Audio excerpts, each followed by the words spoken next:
folks. Just saving some onion seeds here. These are all from the onions that, let's put that there, the onions that I grew. So just showing you what I'm doing. I shook these up in this bag here. I ground them up as much as I could, and I poured the bag out onto this plate, and all I'm doing is picking up all the black seeds that fell to the bottom of the bag. I just pour them out on this paper plate, and it's a little tedious, takes a little time, but I got more than enough seed that I need. But what I do is just, I plant extra just in case of failure, and boop, drop them right in there. That way I don't run out of any seed. Now, as time goes on, I'm doing more and more of seed saving. It's a learning process. You can't just, pick up and do it. Sometimes you have failures, and gardening is all about failure. So just to show you, while everybody's watching Netflix, I am staying productive. That's why I don't watch TV really. These are the things that keep me ticking, and being home with this COVID, I'm trying to find things to do anyway. And just a little, I should be going back to work next week, I'm hoping. I got a doctor's appointment, and we'll see what happens. But right now, this is what I'm doing. And this is important with the oncoming shortages, and I hope you people are paying attention, because the sky is falling and some bad days are coming. So just wanted to show you what's going on. Good morning. Just checking out my onions, seeing the progress. Now, I'd already given these a haircut 2 to 3 times already. They've been growing about a month, and they're doing really well. I got them mixed up now, so I'm not quite sure. I think these are the red onions, and I think these are all whites. It could be the one on the left there, the thinner one, is the reds, and then this one on the right and this one are the whites.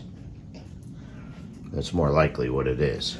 Now, the ones in the Folgers cans are the ones that I saved the seed this year from my onions from this previous season. Now, these right here I bought in the store from, I actually got these from Gurney's. It's like a Spanish white onion that has good storage, but they're not growing.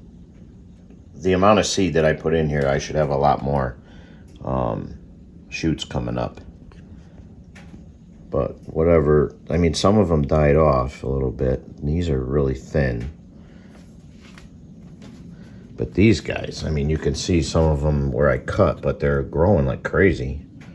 And I'm doing something a little different this year. I'm starving them a little bit. And I just use a spray bottle here and there. Once in a while, I'll give them a good soaking, but I'm not going to soak them too much, because we're going to give them a haircut in a bit. That's how we're going to start our day. This dog got the life. I don't know if I could get him in a fire. Probably not. But I do have a fire going, even though it's a little warm outside, but it's damp. Well, somebody woke up. Did I wake you up, buddy? Huh? Did I wake you up?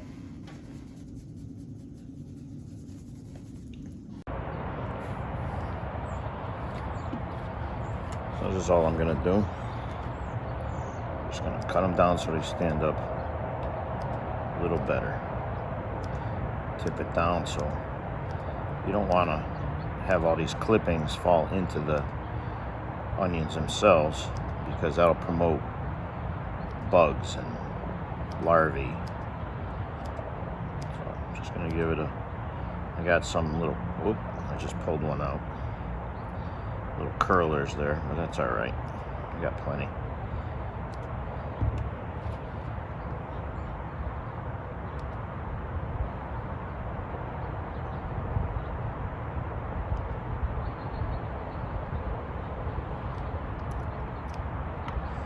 We'll get another one.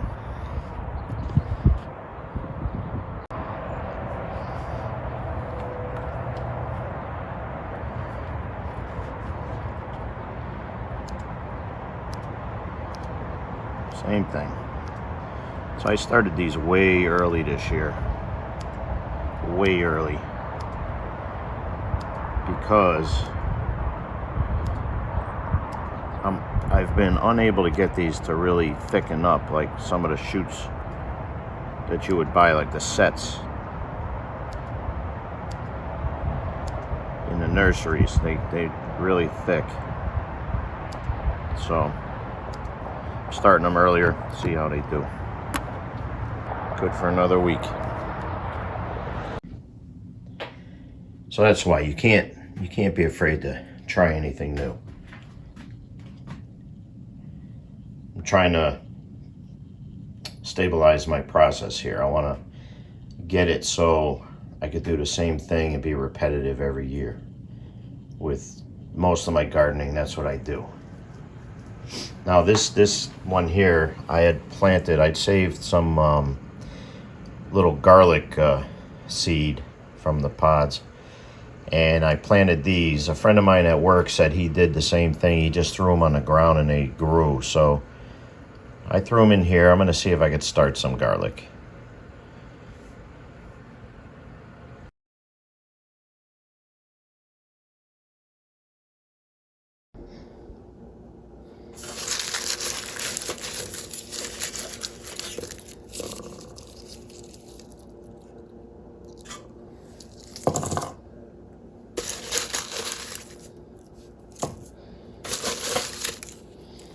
Let's take some of these big cloves out of here. Got a whole bunch. This is all the leftover I had from planting. We're gonna do a little experiment with my viewers here.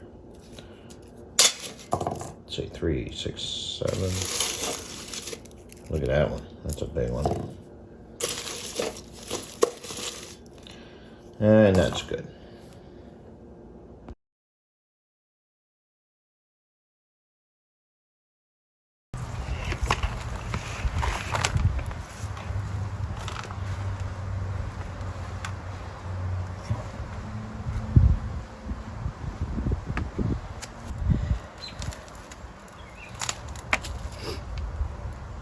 Morning, folks. So I've been getting a lot of questions about planting the garlic and when you can do it, this and that. And I usually get it planted at the end of October. This year I did it the first week of November. But what we're gonna do here is we're gonna do this as a little experiment. Normally you plant your garlic 8 inches apart. In here we're gonna kind of crowd them a little bit. We're gonna see how they do. But I have some left over here.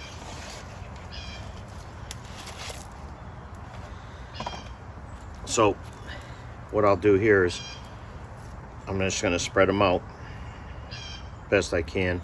I took this bucket here. This bucket had potatoes in it that I planted this year. I'm not quite sure if I'm gonna do potatoes next year or not. But what you're going to do is space these out best you can. So we're probably going to have 4 to 5 inches in between these. Something like that. I'm not going to be real concerned, but just to show you the process. And, you know, we'll do updates on this throughout the season. So all you're going to do is you're going to look at your clove. I'm doing this with gloves on. But you can see this is the base where the roots had come out on when it was a bulb, and then this is the top. So you want to plant it this way. You want your root straight down. And all I do is I press it down in there, and I go down to about my first knuckle, maybe slightly beyond, and then just cover the top. Same thing, down about first knuckle, cover it up. Down first knuckle. Now I just took this this bin and I sort of topped it off with some of the leftover compost that I had. Actually, I grew potatoes in this compost, and that's what we're going to use today for our little experiment here. And we'll follow this completely through the entire garlic season. So let's get all these in there.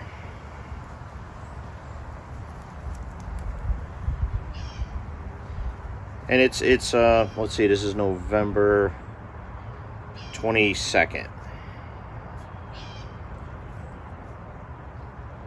So the soil, I mean, we have no frost yet. The soil's still workable. You can get your garlic in now.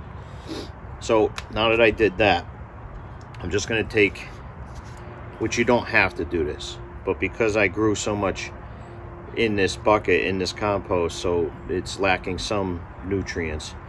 This is a mineral azomite, so it's a powder, but you can do granular. I just happen to have the powder. I bought this 40-pound bag a couple years ago, and it's like one of the only things I've bought for soil, and it's gonna probably last me my lifetime. So now I spread that out, and that's gonna leach down into the soil where the garlic is, and the garlic seems to love that. Now this is just rabbit manure I just collected. We're gonna put some of that up in here, spread that around. This is just a pelletized. It's not the stuff that's already degrading. So this is going to be a slow leach also. And any plant that you plant is going to love rabbit manure. It's going to be a slow release throughout the life of this garlic. So now I'm just going to take some of the mulch leaves that we did with the cyclone rake, and we're going to cover the top of this.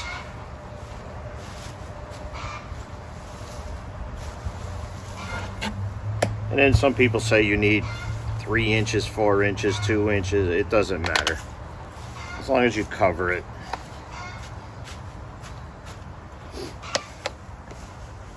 And I like to use the mulch stuff. I don't like to use just raked leaves, only because I think the garlic shoots have a better chance of coming up through the mulched grass and leaves.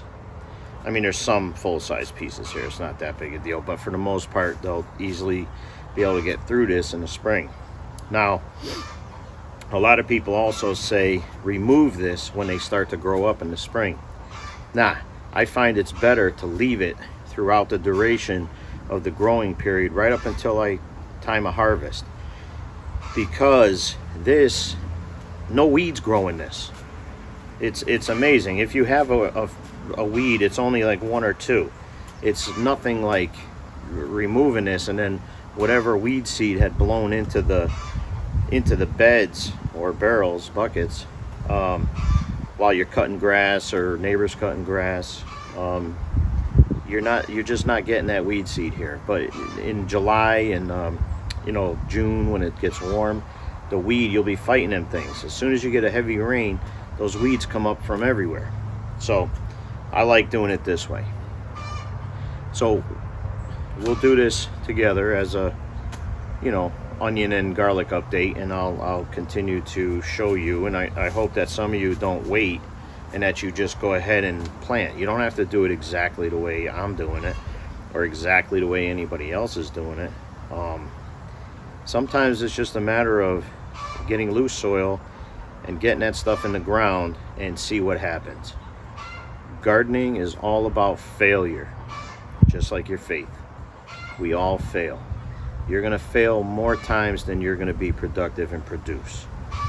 And you can't get good food without getting dirty. your food, like you go to the supermarket, you see all these people, you know, they're very selective in their perfect peppers and broccoli heads. Well, that's not realistic. Those things are pumped with preservatives and fertilizers and different things to make them look like that. A good vegetable will have a worm in it, will have a bug on it, bugs will be eating the leaves. That's good nutrients right there. That's a good vegetable. They don't look perfect. That's a selling point. That's all it is. Don't get caught up in that. Let's get on to the next step of what we're going to do today. So now I just put this screen on top of here. That'll do a couple things. That's going to keep the leaves from getting blown out in a high wind, which doesn't really happen anyway. Not much will come out of there, not unless it's a pretty big storm. But it's also going to keep the squirrels from burying their nuts in there. They, you know, you'll have little trees growing. That's about the only thing you really got to be concerned with. But it's good protection. It's not much different than having to get rid of rabbits and, you know, woodchucks and things like that. Yeah, unfortunately, that's part of farming. You know, rabbits are hard to trap, box trap, and relocating trapped animals is illegal in this state. So, yeah, you have to protect your investment, and it's a protection plan by trapping and, you know, removing these things, dispatching them, even with a pellet gun, whatever. It's got to be done. And we process a lot of them animals anyway. So, on to the next step.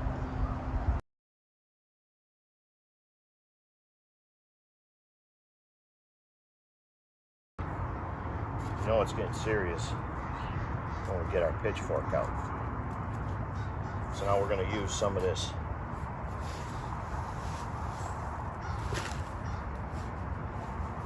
to cover our garlic, just like in the bucket.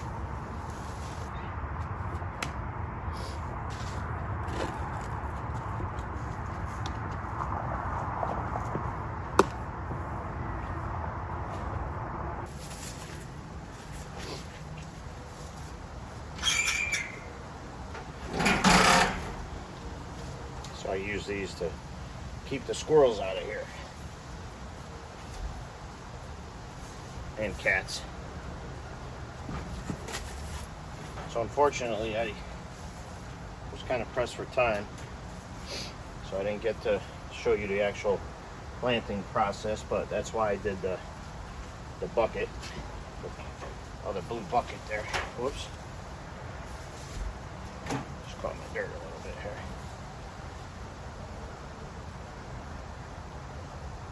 Just keep that spread out.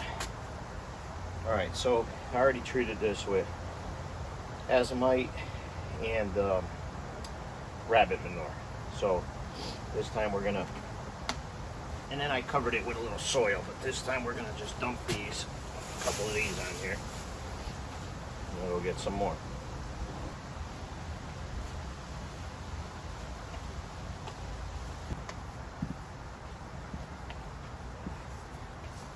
So now, even after I harvest, I leave all this in here,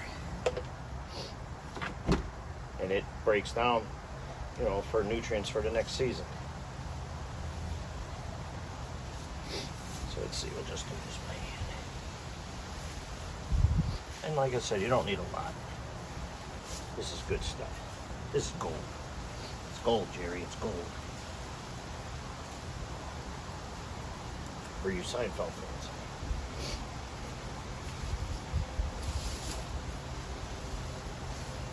Now I'm a short fella, so don't mind me striking a pose here.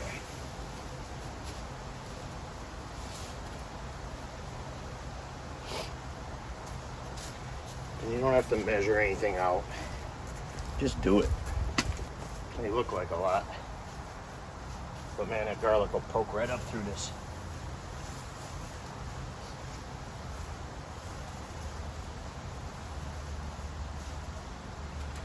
And now I just lay these back down.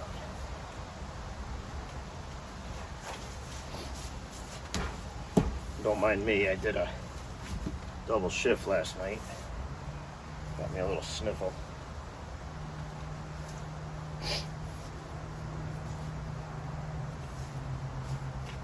A little bit tired today. But work on the farm never stops.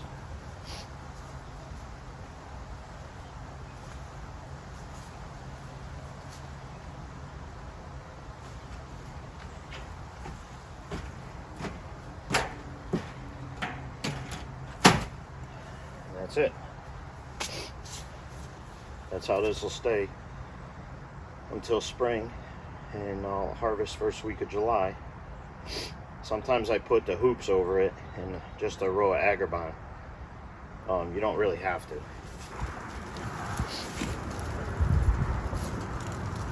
Actually, I could probably just leave that like that. So I'll take it off.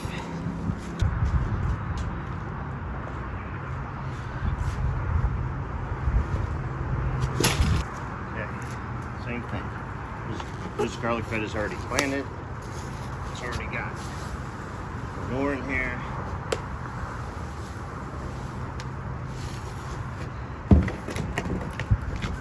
Just doing the same thing.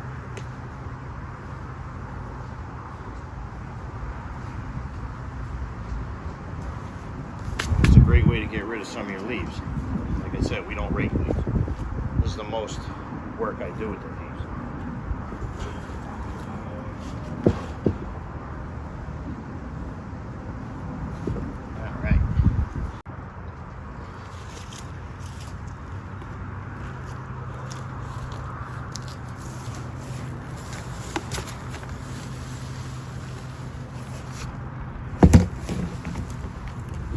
Partial pail, and really all you're doing is protecting this from heavy frost, which the frost hardens underneath the cloves anyway.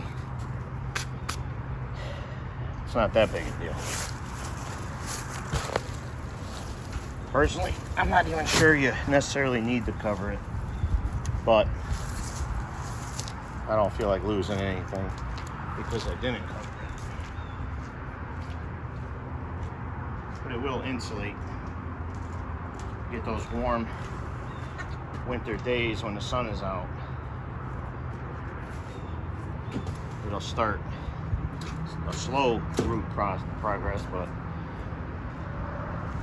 they'll set in. So that's it. That's how it's going to sit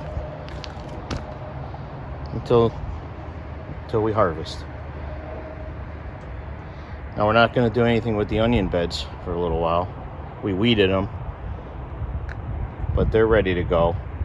I was going to lift the fabric and put some nutrients, but that soil is 1 season old. We're going to just plant our onions and see how they do.